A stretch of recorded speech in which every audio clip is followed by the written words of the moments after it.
রবিবারে গপ্প। এখানে পাবেন ভূত, গোয়েন্দা, হাসি ঠাট্টা, কৌতূহল ও রহস্য। আজকের আমাদের গল্প অর্ণব দাসের লেখা রক্ত পিশাচ দ্বিতীয় পর্ব। আগের পর্বটা একটু ছোট করে মনে করিয়ে দিই। সায়ক ও রাজীব দুই বন্ধু যাচ্ছিল মৃণাল স্যারের কোচিংয়ে। সেখানে গিয়ে তারা দেখতে পায় মৃণাল স্যার অদ্ভুতভাবে টিকটিকির মতো দেয়াল দিয়ে হাঁটছে। এরপর একদিন মৃণাল স্যার ইমনকে নিয়ে কোথাও একটা যাচ্ছিলেন। তারপর হঠাৎই ইমনকে অজ্ঞান অবস্থায় তার বাড়ির সামনে পাওয়া যায়। তারপর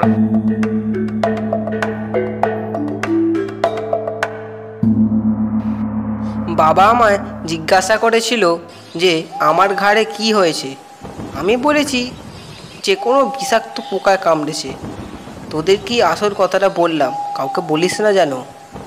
এই বলে ইমন তার ঘাড়ের ডান দিকটা দেখালো। সেখানে দুটো দাঁতের ছাপ।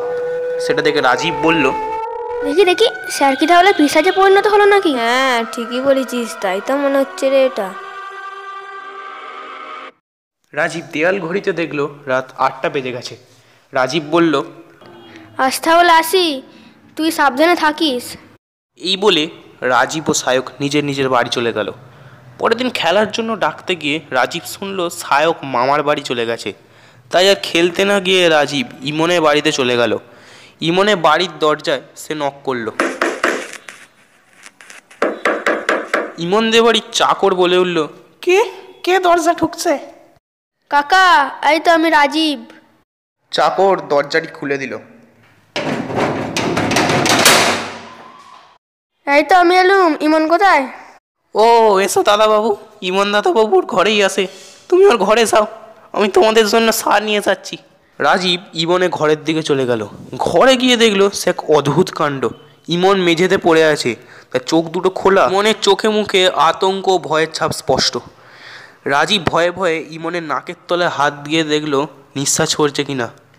না, নিঃশ্বাস পড়ছে না। কিংকর্তব্য বিমূঢ় হয়ে রাজীব দাঁড়িয়ে রইল সেখানে। তখন ইমনের মা ঘরে প্রবেশ করলেন। তিনি রাজীবকে জিজ্ঞাসা করতে এসেছিলেন যে সে দুধ চা খায় কিনা, কিন্তু তখনই তার মুখ খোলা থেকে গেল। নিজের ছেলের এই অবস্থা দেখে তার চোখ কপালে উঠল। তিনি একটু সময় নষ্ট না করে সঙ্গে সঙ্গে ডাক্তারকে ডাকতে ছুটলেন। 10 মিনিটের মধ্যে ডাক্তার নিয়ে এলো ইমনের মা ও বাবা। ডাক্তার ইমনের বাঁ হাতের কবজি পরীক্ষা করে ও অন্যান্য আরও ধরনের পরীক্ষা করে বললেন, অনেকক্ষণ আগেই মারা গিয়েছে, আই এম সরি।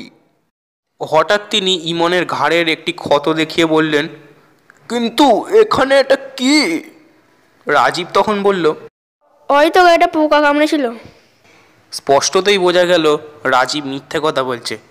ডাক্তার বলে উঠলেন, কিন্তু এই ক্ষতটা তো টাটকা। একটা পোকা এত রক্ত খেলো যে একটা জলচান্ত ছেড়ে মারা গেল রক্তের অভাবে, এও কি বিশ্বাস করা যায় নাকি? এই বলে ডাক্তার বাড়ি চলে গেল। রাজীবও তার বাড়িতে ফিরে এসে ভাবতে লাগলো কি করা যায় এখন। আজ ইমন তাদের ছেড়ে চলে গেল। আবার কার পালা কে জানে।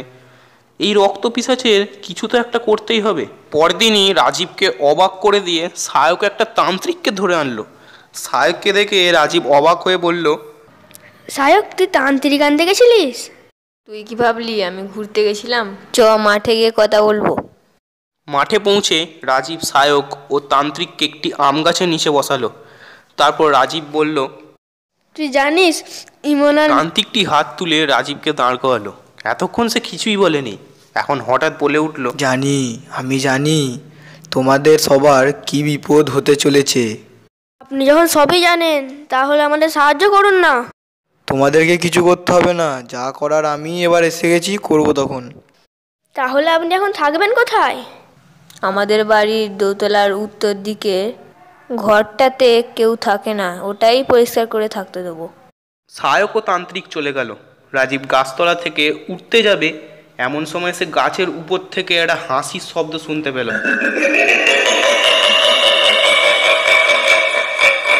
রাজীব ভয়ে আঁতকে উঠল। বাপরে, পালা!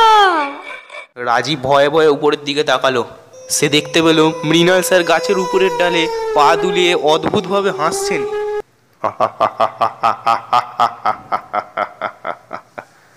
হঠাৎ ডাল থেকে ঝাঁপ মেরে রাজীবের সামনে এসে পড়লেন মৃণাল স্যার।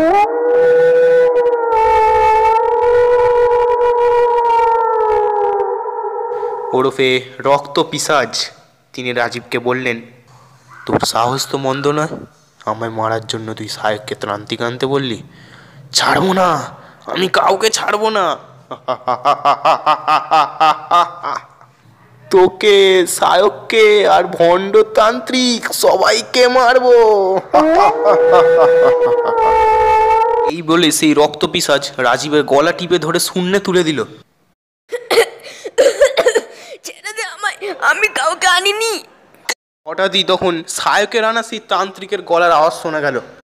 ওরে পাষণ্ড, তোর মরার সময় চলে এসেছে, ওদেরকে ছেড়ে দে এবার। আচ্ছা, তাই নাকি, তুই আমায় মারবি?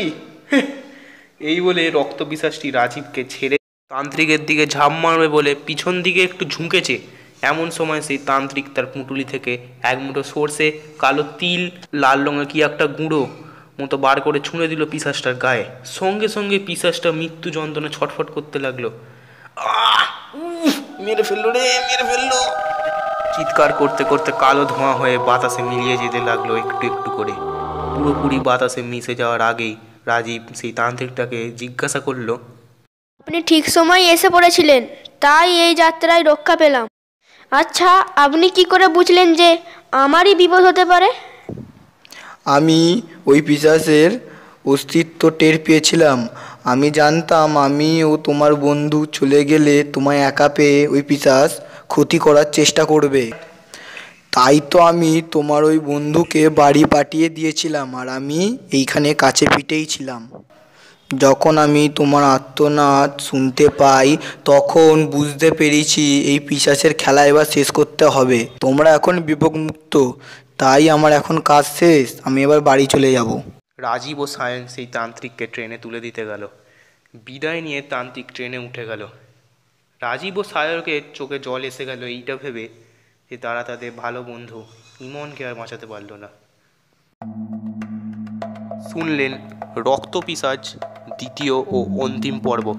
গল্প পাঠ মৃণাল স্যার ও ডাক্তারের ভূমিকায় আমি পবন, ইমনের চরিত্রে অর্ণব, তান্ত্রিকের চরিত্রে সূর্য, রাজীবের চরিত্রে সায়ন, সায়কের চরিত্রে সুদীপ্ত। শব্দগ্রহণ অর্ণব, এডিটিং ও স্পেশাল এফেক্টসে পবন। ফিরবো আবারও এক নতুন গল্প নিয়ে ঠিক পরের রবিবারে গপ্পে। ততদিনের জন্য গুড বাই। আপনাদের সবাইকে জানাই দীপাবলি প্রীতি ও শুভেচ্ছা।